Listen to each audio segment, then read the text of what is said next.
Ayo, Bandai Namco, what the fuck? That Bandai Namco didn't happen. We just gonna act like that shit didn't happen, because that shit did not happen. No, that didn't happen, bro.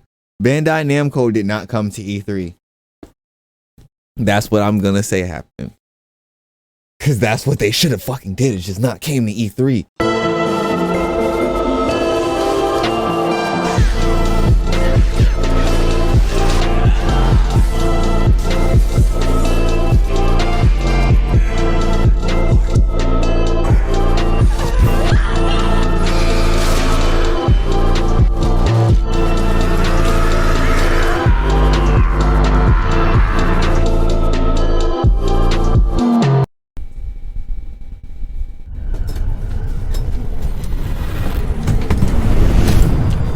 Oh, I'm here. I'm here.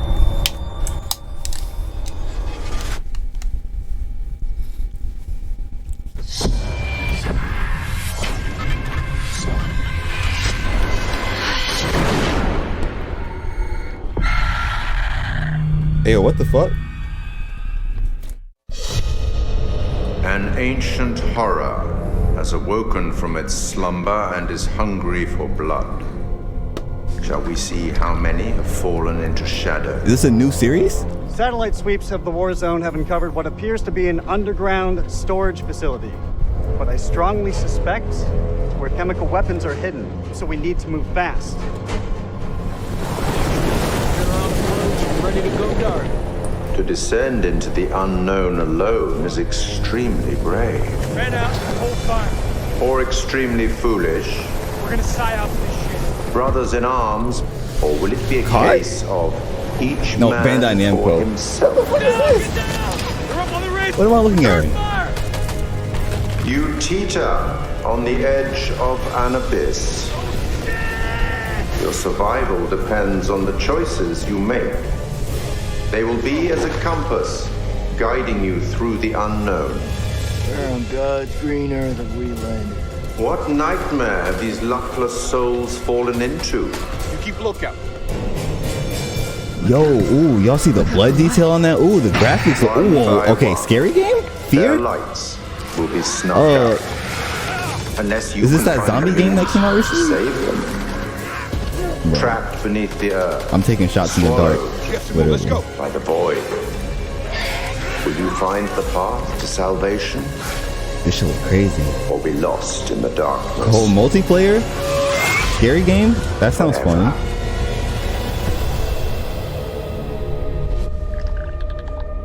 It didn't really explain what it was though.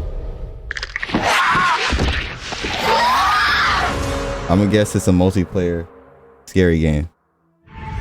I'm sure they're gonna talk about it.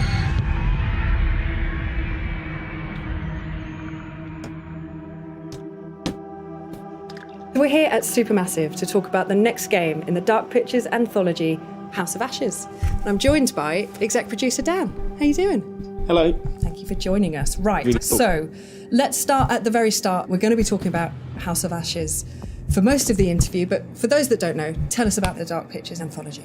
The Dark Pictures is a series of narrative, story-driven, branching horror stories. Each one is standalone. They each tell a different story, completely separated from the others, but within the same universe, so there is connection between them all. House of Ashes is set at the end of the Iraq War in 2003, with links 4,000 years ago that set the story up.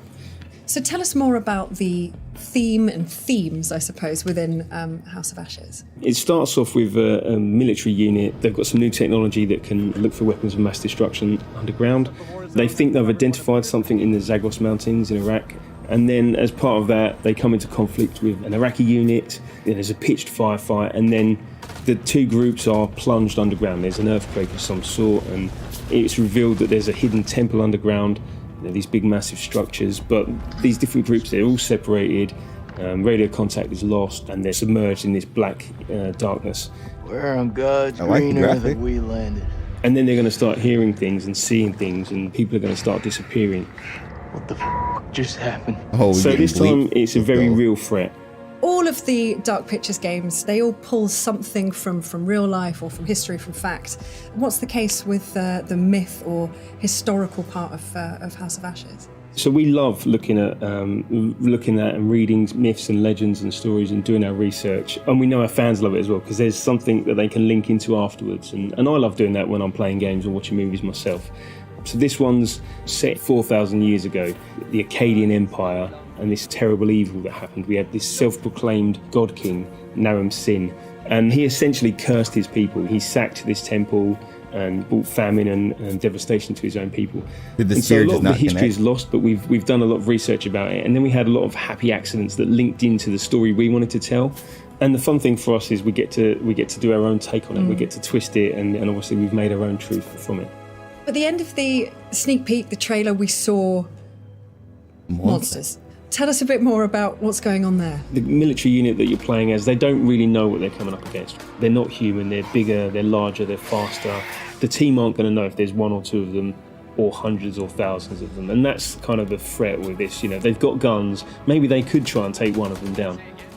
But maybe there's another one around the corner, or maybe there's a group of them, and maybe they're going to get ambushed. Maybe they're like a cluster. Exactly, and yeah. They all pop a out nest, at once. as it were. Yeah. And it's been really fun to work on and see these things move around and how horrific they can be. They're different to us. They perceive the world in a different way. Getting little snippets of it in the darkness, and did I see that? Was it something that moved? Or is it actually just one of the other soldiers that's... I don't really care so much about what they're talking about. We like to try in terms of the story, but did you see a multiplayer scary game sounds fun. Maybe the story will catch me, but from what he's telling me, scare you now. We'll scare you in a minute when you're not expecting. Maybe I'll see some cool, interesting, legendary stuff. I like should lore. we expect a huge amount of peril in the game? Definitely.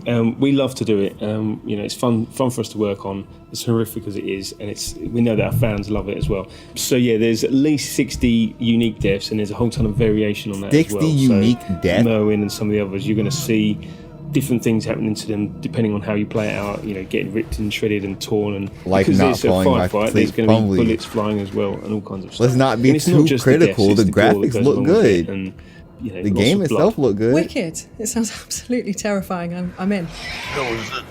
Not gonna lie, man. It's pretty bad. What differences have you made or changes have you made to the gameplay and mechanics for House of Ashes? We're always evolving the Dark Pictures. Bro. We listen to a lot of the feedback from our fans, and also our team, what they want to do, how they want to push things forward. So we tried some stuff in Little Hope with more camera control, 360 cameras at certain parts, and we've really leaned on that again, and it really works well. In House of Ashes, lots of the game is set underground, and so these sort of corridors, which are really tight and oppressive. Creepy. Yeah, indeed. So we've had to learn. I'm because patient, you take away the fixed cameras, and that takes away some opportunities for horror. But we've had to learn new tricks to scare people and ramp up the tension and the chance for jump scares, which we know some people love. We've also got a new torch mechanic, so this is a cool opening act. This does not look bad. Look at it. With torches mounted on them. We love the lighting that we do, this sort of really inky black darkness that we have, and sort of the contrast to the bright areas. And so you're going to need to lean on that torch to allow you to see where you're going, what the threat is, and that kind of stuff. We've also done things like added difficulty settings to this game. So in Little Hope we added QTE warning icons as an example, and we've got some really good positive feedback about that, but also some people want to turn that off. We want to allow you to play the game in your way. So with our they want to accessibility save the better settings and games for later. settings, Come on, bro. If you want to have a more casual experience, you can change those settings. Still, most of your characters are going to end up dead, but that's spoilers. What happens, yeah, indeed. but that's what we come here for. That's Yeah. okay. We can deal with it. So I've got to ask, what was it like working with Ashley? So Ashley was fantastic. She researched Rachel. She understood her when she came on the set, which is so refreshing. You're not even listening, bro. Listen to what he's talking about. And Rachel is a flawed character, so she brought that through so fantastically. The rest of the cast were fantastic as well. When we were looking for Joey, Salim helped. This is motion Tell me capture. this because Flip your Interesting. shit.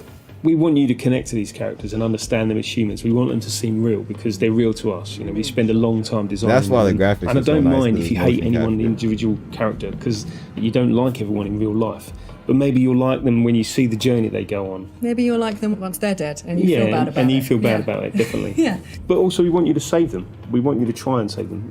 We know that some people want to get everyone killed straight away, and that's fine. That's their playthrough. cool. That's what Yeah. they want to do. But, you know, can you get everyone out alive and save as many as you can? There's a lot of replayability there. Indeed, Goes on forever. I like that. Oh, man. So, last question. That's interesting. Your cast can just die, or you can save them and that changes things. So, that's interesting, bro. Come on. Salim, our Iraqi soldier, and Jason Kolchak, one of the Marines that's there. There's a way that can play out. And decisions change the game. They made replayability, and it's multiplayer. That's kind of cool.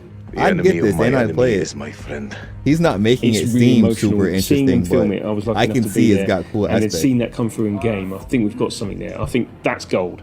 And then, of course, I love scaring people. So I love the jump scares. I love the moments of tension that we bring. We can't hold you in that moment, so we've got some fantastic jokes in there as well to allow you to relax for a moment before we scare you again. To take your mind off the imminent threat. I like that. Dan, thank you so much. This has been really cool to talk about, and I'm sure, you know, I'm excited and terrified in equal part, and everyone else is just excited, I'm sure of it. And it's been a real pleasure to speak to you, and I can't wait to get it into people's hands. It's gonna happen. You got some nice boots on, I ain't gonna hold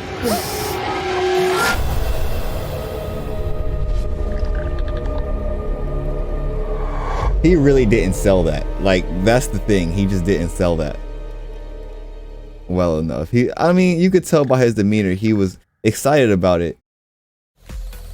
I don't know.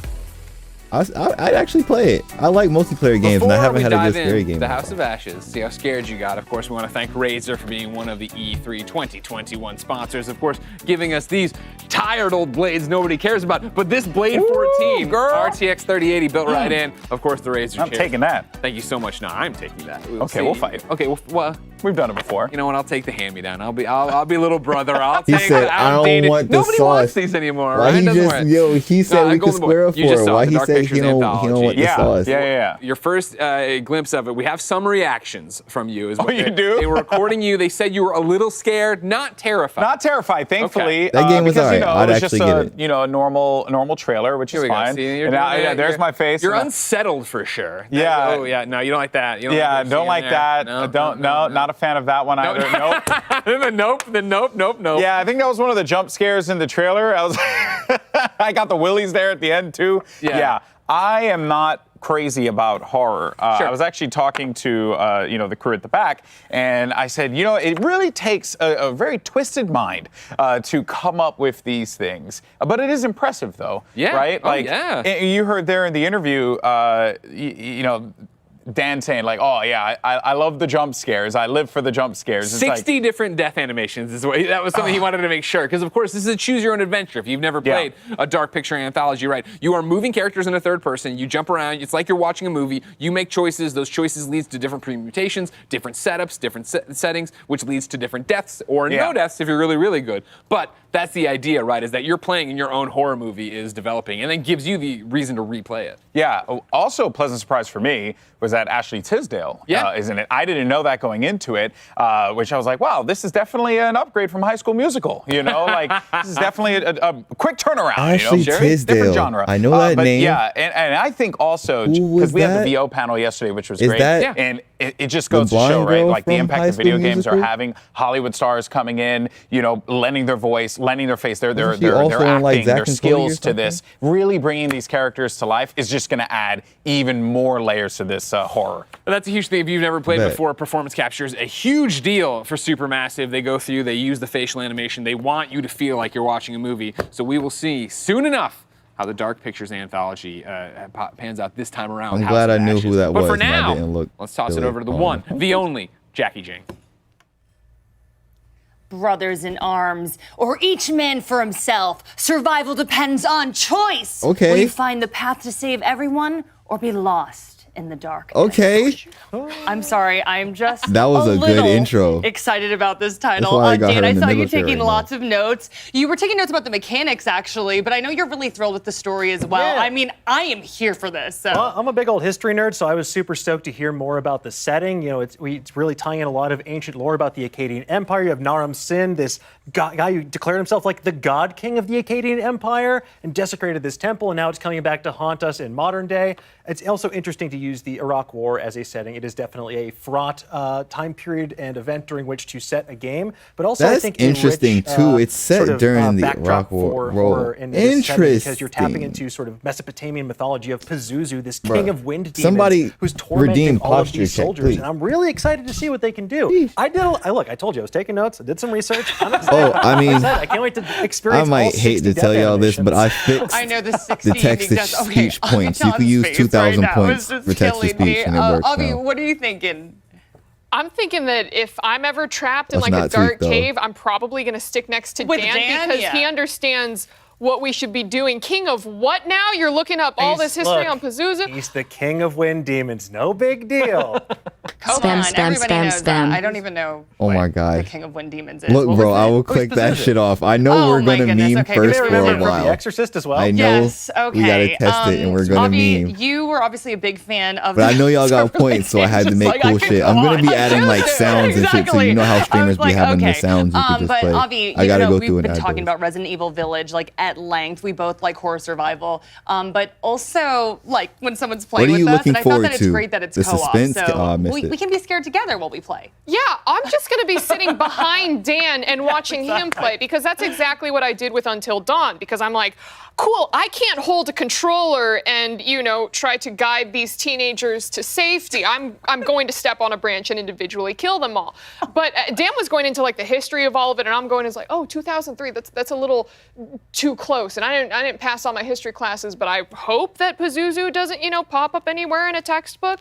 But something that was really interesting for me when we were going through the trailers and going through that little dev talk is that they showed us Pazuzu. They showed us the monster. They showed us what it looks like inside the cave. So there's part of me wondering, like, usually with horror games, you don't show people the scary right away. So I'm wondering if maybe there's like a hidden layer of something else that they're not showing us yet that's going to catch people off guard, thinking that they're going in going like, I did my research, I know everything. I know how to deal with a Pazuzu. This is easy. I know. So you two would fall into the depths together, and then I would somehow be stuck with Michael, and he'd be like talking about JRPGs, and I'd be like, oh my goodness, we're in a world of hurt right now. If I make a deal with the devil, I can turn into a very attractive protagonist, and then I could probably possess Pazuzu if I do negotiations like you can in SMT5. No, anyway, like one thing I want to say about this one is the free cam controls. That's different for Supermassive, so I'm gonna wonder how that works because I feel like they're very in control of camera angles and what you see before you make choices. I'm sure there's like transition phases where you actually make your choices and all other stuff.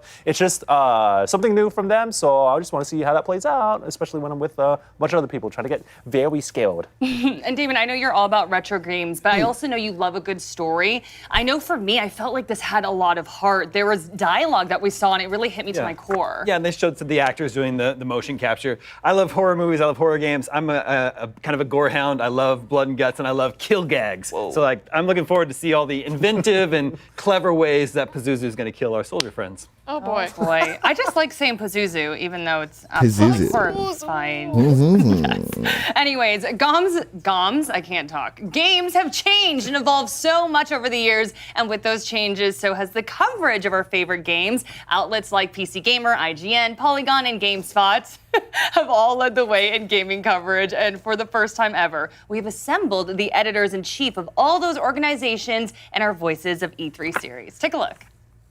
Ooh. Okay, scene transitions. E3 exclusive. I'm sorry. I do that E way too well. Hello, welcome back to E3 2021. My name is Chris String. I run gamesindustry.biz, which is one of the world's biggest video games business websites.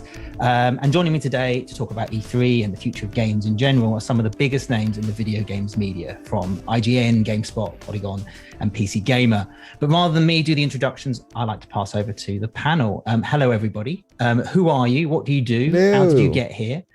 Sure. I'm Christopher Thomas Plant. That's my full birth name. It sounds like Christmas Plant if you say it really fast. I'm the editor-in-chief of Polygon.com, and it's a website. Thanks. This is Evan Lottie over at PC Gamer. I'm the editor-in-chief. Hi, everybody.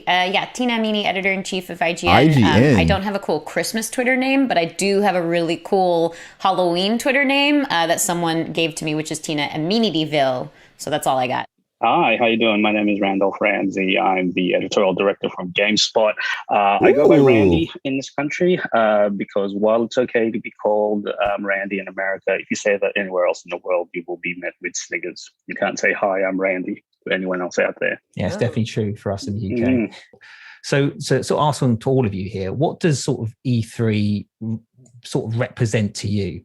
I don't know if I want to pick on somebody, but Randy, maybe.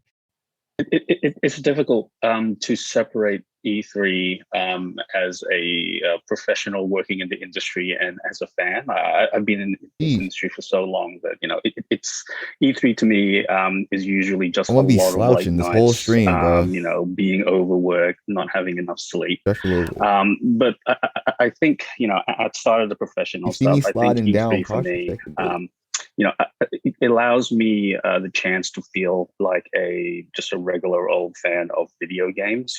I still get hyped about stuff that gets revealed. For those brief shining moments of those major press conferences or during like a key announcement, I can sort of forget that there's all this work that I need to do around this big event and just like be a fan of video games again. Yeah, having that in-person reaction, like you're typically sitting, if you're at a press conference, which I think probably for many of us, we maybe stopped attending them in like a physical capacity and maybe had like, we're in a war room of sorts with our team. Do I need to play background music for y'all? You ain't got no background everyone's music like reacting and then quickly scrambling to their keyboards again because they need to be typing up the news. That's obviously the primary element of it. But for me personally too, it's a bit of a reunion because we'll all see each other in person. But it is that opportunity to have that one space, that 1 week. We all agree we're going to take that time and be in one space together and be able to connect. Yeah, I think E3 is the center of gravity too, right? I mean, in an environment, we saw what happened last year what happens when there's not an E3, right? Everyone kind of goes it alone. And, there's definitely some pros to that, but I think from a coverage perspective, we like having. Let them start, bro. We like having as much time as possible. Once we get into it, we're gonna be in it. I'm trying to like razzle it up right now. Give it the old efficiency for us. Love I think, God entertainment consumer and having everything neatly collected under one roof for 3 or 4 days. The intensity and kind of spectacle that comes as a result of that, I think, can be genuinely fun and exciting. So. I mean, at least in North America, it looks like E3 will continue to be that center of gravity for the foreseeable future. For better or worse, you get reminded very blatantly that, like, and I know they're talking about important shit. So there are some real people. I'm tuning in somewhat, some like long hours trying to make for the best possible event for all of us. Well, this year is a digital event, and there are lots of questions about what E3 becomes in the future. There's a lot of chatter about that. So, what do you hope to see from it? Come sort of 2022 or beyond that, what are your hopes for the future of E3? 2022. It has to become more social, and I think that is a thing that E3 was like leaning towards. I think it's like important to remember like what function E3 served back in the day. In the 90s, video games were for children or dorks, and mainstream publications covered it once a year, and all video game companies need to put all their money into one basket and pray that the New York Times wrote that story, right? Now it's the opposite. I mean, sure, newspapers are still catching up, but otherwise, video games are the center of culture for young people. I think The Guardian wrote about that. And because of that, E3's purpose no longer has to be, hey, let's get people excited for this one day. Let's put all of our money into it. It has to be something different, which it seems to be more celebratory, right? Like that kind of has become a purpose. So I hope that whatever we see it become in the future is, like you said, Chris, more inclusive. That it is this thing that is bringing people in. I wasn't in just chatting. The center of gravity that is serving a larger communal purpose. And it is significant, obviously, despite the drawbacks of everything, of all of us being in a pandemic. That's going to be running about 2 years long by the end of this, or hopefully just 2 years long by the end of this. I think it is significant that when we are being in this digital format now. Stop, I think bro. it's nice that Bro. people Let can, them more people rock, can connect. son. Obviously, it loses It's some of that important. social element. So I too, like Chris, hope that is retained, and I I selfishly hope kinda that we care. all go back in It person. is But I important. think They're talking keeping about some elements the future digital does help of kind of E3 connect to a broader community. and them there working can together. be I don't know a lot of the various other aspects of that. companies, but I Obviously, know the press GameSpot and conferences are IGM something working that are together. That's typically kind of cool. digitally available Maybe. to begin with. But are there some of those panels that have been introduced, or some other versions of connectivity or versions of celebrations that is something that people can experience God, in bro. person or at home too, Let to feel like them they're rock, part son. We of can't that do entire anything about celebration it, of son. the Just festivities of the news breaking, and they can go get a sense meditate, of bro. that same excitement that they may be feeling home alone because for whatever reason they're not able to attend. Trust me, bro. I'm kind of hopeful that the live Like I aspect said, becomes a imagine. lot more like Comic-Con in the future, in which it's much more a celebration of games culture, and community while you're there live in person.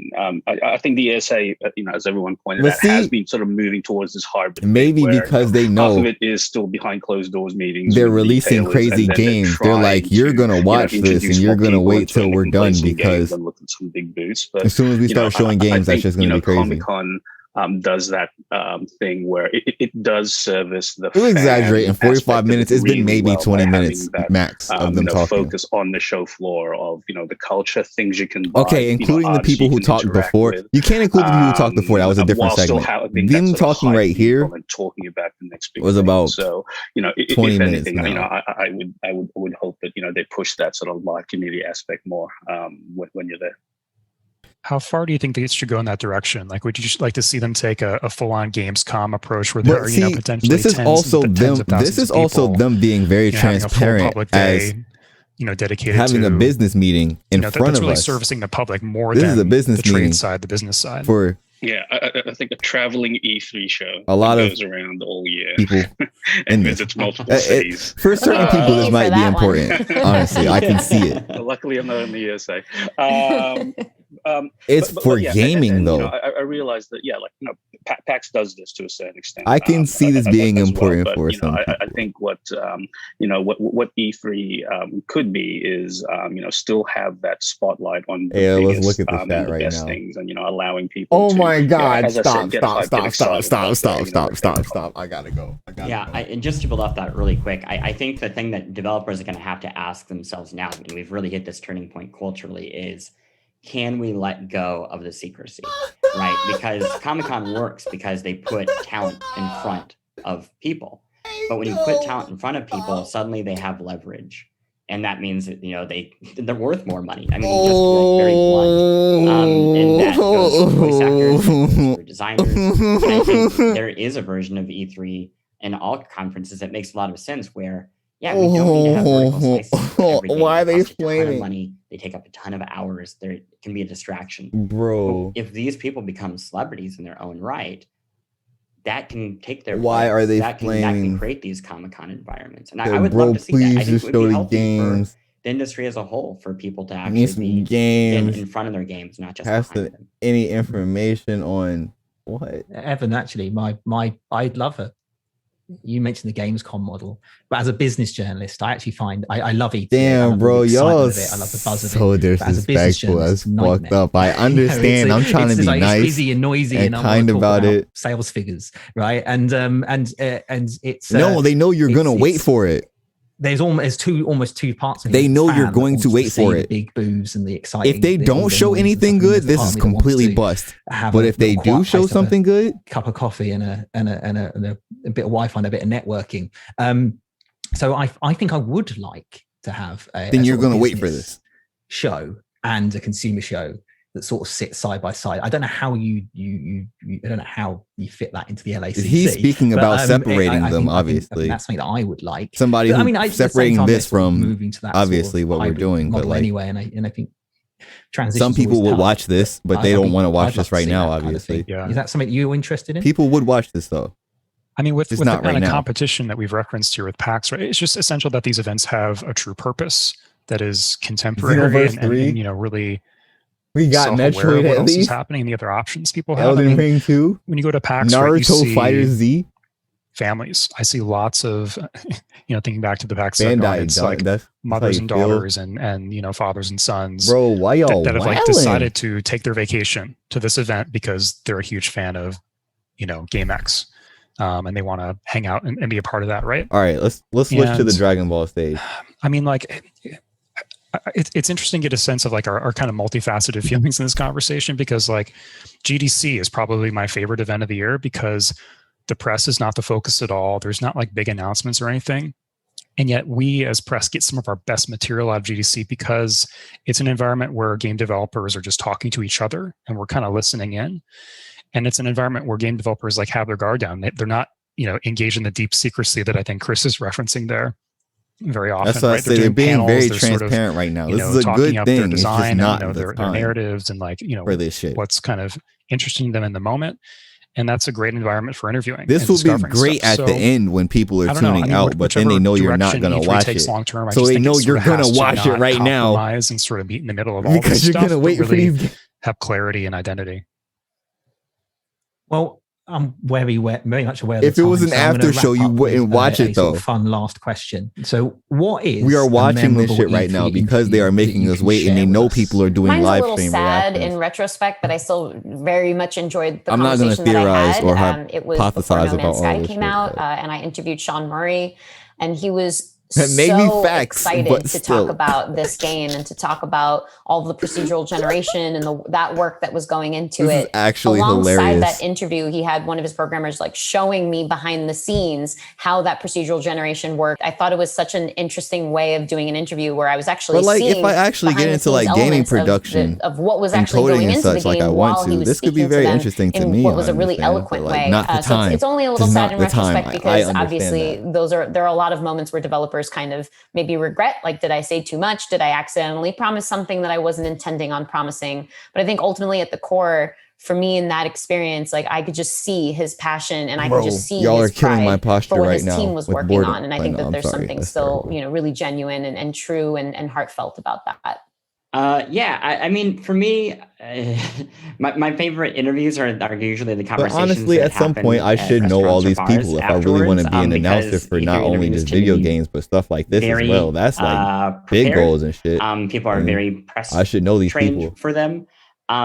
So I guess I'll share something else, which is my favorite moment of E3. And like know things about them and shit. It'd just be like but a few years ago, I was at E3 at the front of the main hall, right?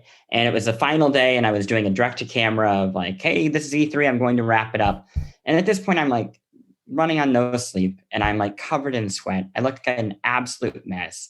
And from behind me, this very lovely, tall, and handsome man comes around front, steps in front of our camera as I'm preparing, bops me on the nose, and just goes, too cute. I know you got bread for days, bro. What's up with your camera, my guy? It was like the most, I know you got bread nicest he looked like he not even in my entire life. Like you, he looked like he in a foreign country. Outside the Where is he right kind of now? Formal settings. He's on vacation. Dean Hall is someone who's just an absolutely unfiltered, he got so much sunlight coming into his room. Water hose of information and design thoughts. Like anytime I sit down with him, it's a chance to sort of you get the sense that he's peering into his sketchbook. I mean, this is someone who's fundamentally optimistic and imaginative, and half the things that he tells you, like his idea for a mountaineering game, or because he'd climb Mount Everest, bro, like, I'm they're about not going to come true, but it's still like just someone who's just constantly dreaming and is like completely removed from super comfy. That scripted, we about to be here for a second, media bro. trained personality that we're referring to here. Real quick for me, just like Chris, not the best, but for me the most embarrassing. Hey, bro, deadass, I'm about to go take a smoke break. I am not gonna lie to you. Nah, we chilling. They're talking.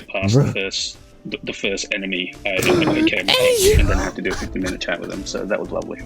Well, thank you so much. All right, we're done. Thank you to Tina, Randy, Evan. I was deadass about to walk. Do check out all of our websites. I'm so sorry, bro. That's terrible. Have fun during the event, and I hope you enjoy the rest of the show. Bandai waiting room.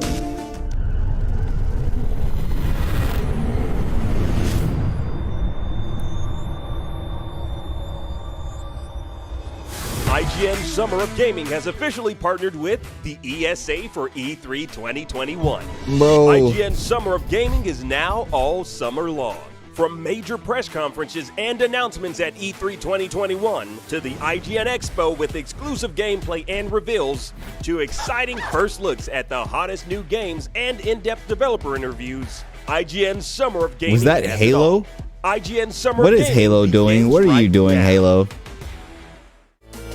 I didn't watch Xbox. I didn't see any of Xbox stuff.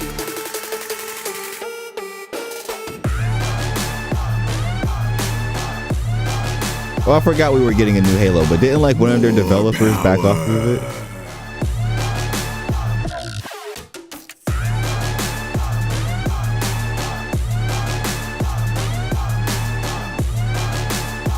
I have no idea. Y'all gonna have to tell me about Xbox. I don't know anything about Xbox. I love Pac-Man 99.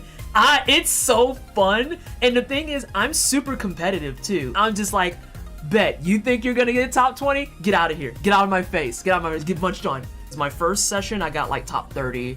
The next session, it was top 20. And then the third session forward, it was top 10. I see what I want and I go get it. People drifting outside my house. I want my first place. And they're gonna give it to me. I don't care if I don't get first place, it's fine. But that's like the mentality I have for it. And yeah, I'm actually super competitive. Thanks to our so sponsors Halo. at DoorDash. Get more from your neighborhood, from restaurants and convenience to grocery and corner stores. All right, folks, well, we got some more great games coming our way, no question about it, but what is it that draws us into a game's story? Is it a whodunit, maybe becoming a heroic protagonist, perhaps? Or maybe it's just a story that makes us laugh, that keeps us coming back. When we return, more on what stories we love in our games. Hit the Drake on him.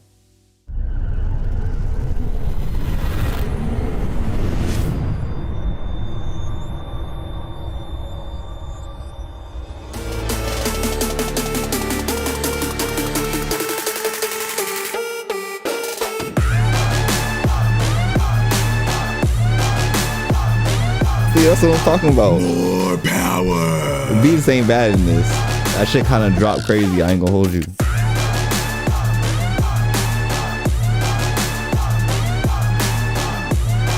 Oh, same face.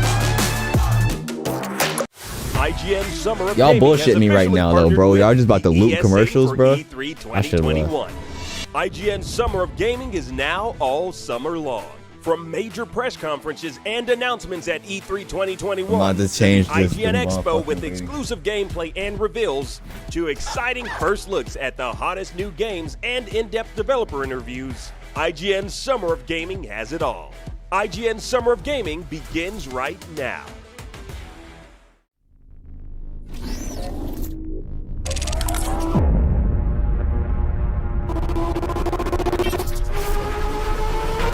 I'm taking this shit to ring ring. Getting baited.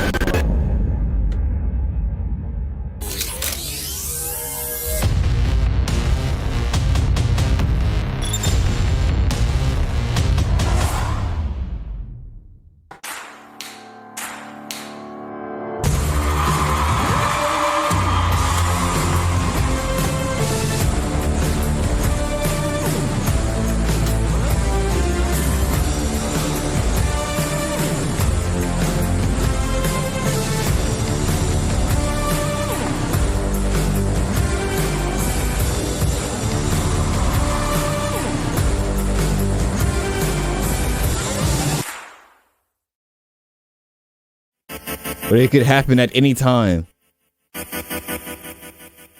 Those that surprise me, those that make me think. She has my headphones on. She's literally wearing the headphones I'm hearing right now. What I've always but looked in a for in a different game color. was just this really grand, epic story that makes you feel like you're part of a universe that's not Earth. Ooh, I'm such a sucker for narrative-driven stories. I appreciate really good character development. Stories that you can shape yourself. You know, I always go back to the Telltale. Just having the option She got a to really good have microphone. choices, to really feel like your choices Or her matter. setting. Like, what do you mean? I picked this and But you he could tell died? us Feeding you setting, breadcrumbs of what happened here and what this story is, and it's up to you, the player, to sort of like infer what you will and just take you down this rabbit hole. I just got done playing Red Dead Redemption 2. I didn't want to stop playing it. Your mic sounds kind of weird. Your settings. Immediately after I finished it. I like stories that are willing to explore more difficult topics, but not treat it like it's something that you can joke about.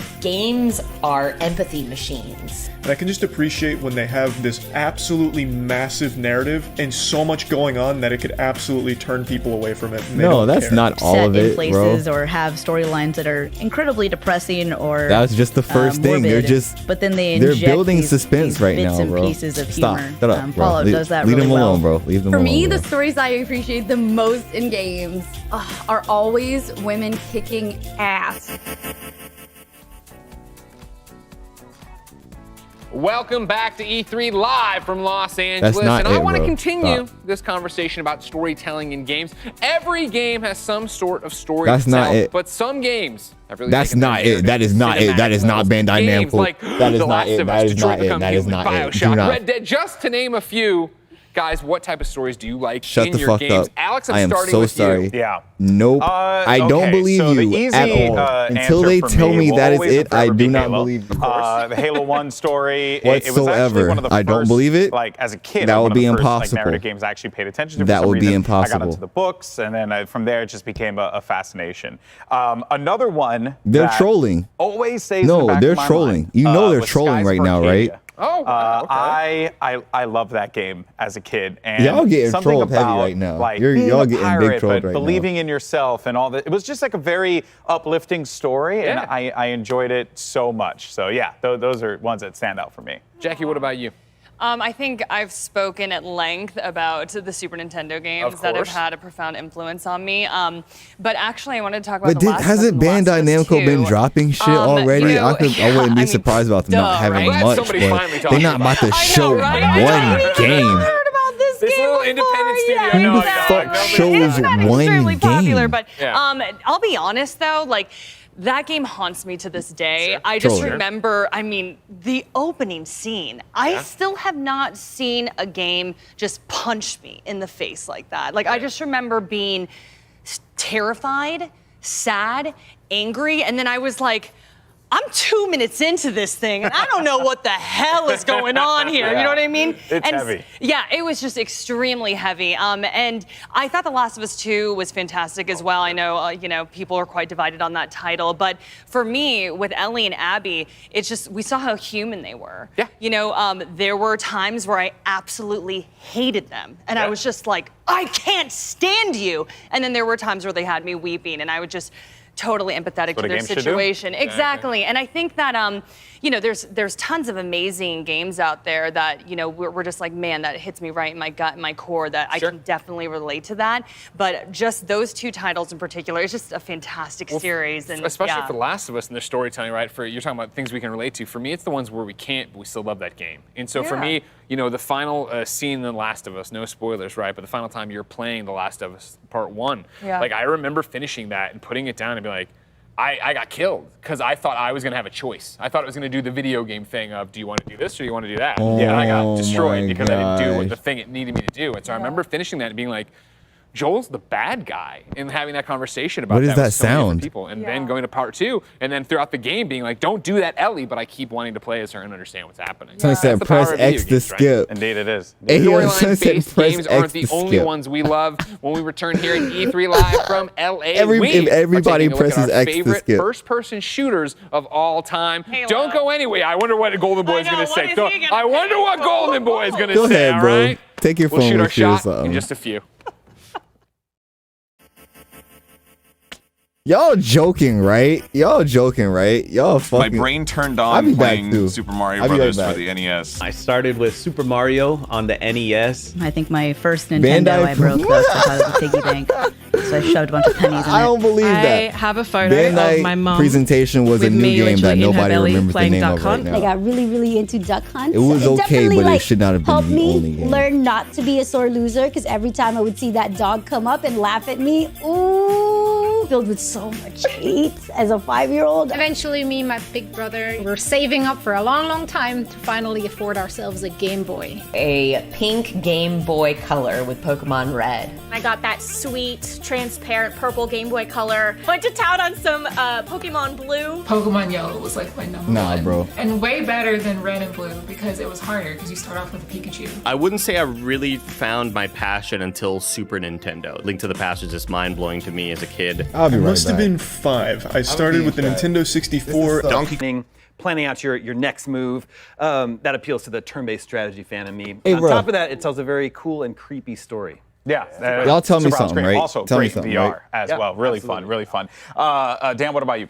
I have to give it up for the game that Bandai really Namco introduced me to the world of competitive multiplayer shooters, and that is did not Unreal just Tournament. Let's go. Throwback. show It was one of one my game, all-time right? favorite games, playing That ain't Instagib just CF, happened. all-time great Instagib CTF, excuse me, and my favorite map of all time. I don't think it's been rivaled to this day, and that is Facing Worlds, one of the best multiplayer maps ever. Bandai Just all this Namco did moon not base, just the show physics in that game were so one good, the game gunplay was so good. and I a can't new wait, title, to go back and revisit which it when I looked get home. alright, I'm but jonesing to play. that Yeah, would be understandable why he was so nervous while showing his game.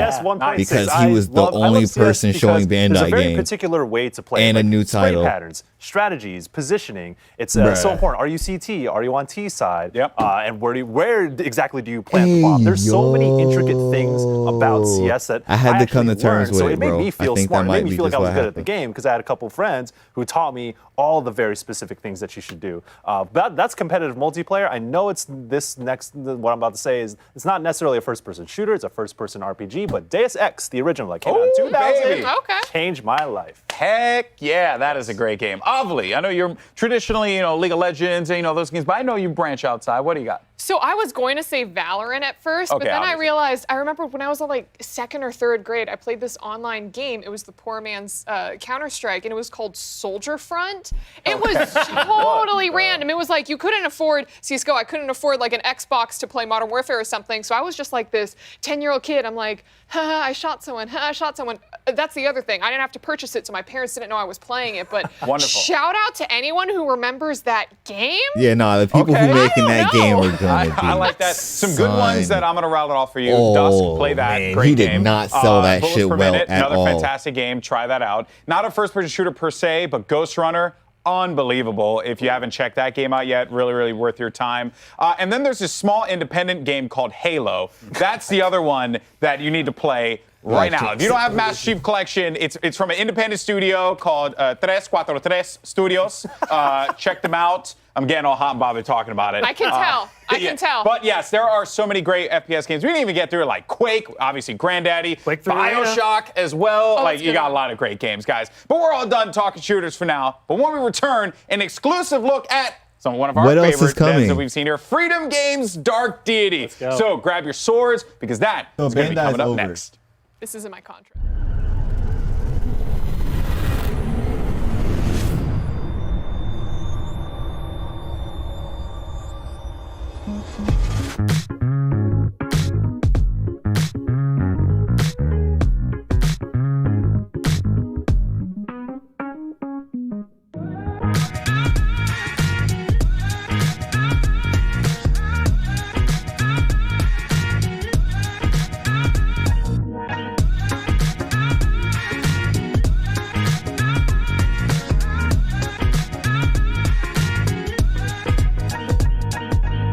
All right, As a so part of Bandai didn't Playful, happen. We GameSpot just will gonna be call bringing you Bandai the didn't latest happen. I'm gaming changing news the and stream title. announcements, interviews with developers, the biggest press conferences, and lots Bandai more. didn't even happen. Play for All is We just ideally gonna act like online event that Bandai. combines the Bandai, y'all would have excitement been and better just announcements not of happening. E3 with Honestly, charity live streams the following week with lots of That special looks guests who are going to help us so raise money for able bad. gamers. So join us in June for E3 and Play for All on GameSpot.com, YouTube.com/GameSpot, Twitch.tv/GameSpot, and as a part of the E3's official broadcast.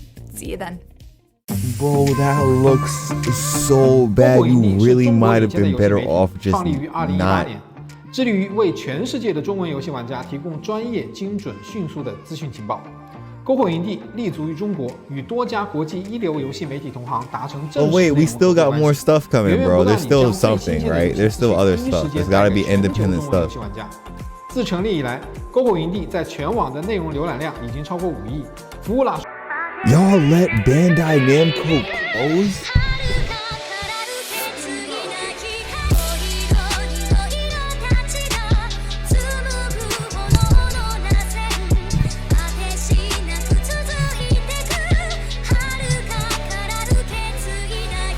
Oh god, y'all remember the Squidward thing when he was on the floor just like, son, that was so bad. Oh my gosh.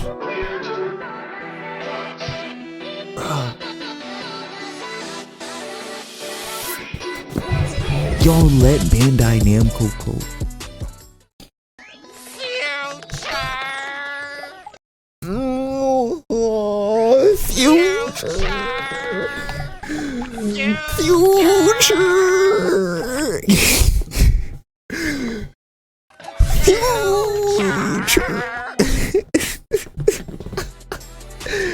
Ayo, Bandai Namco, what the fuck? That Bandai Namco didn't happen. We just gonna act like that shit didn't happen. That shit did not happen. No, that didn't happen, bro. Bandai Namco did not come to E3. That's what I'm gonna say happened. Cause that's what they should have fucking did. Just not came to E3. You would have had a better reputation than just showing one game and a new one. We're not gonna, bro.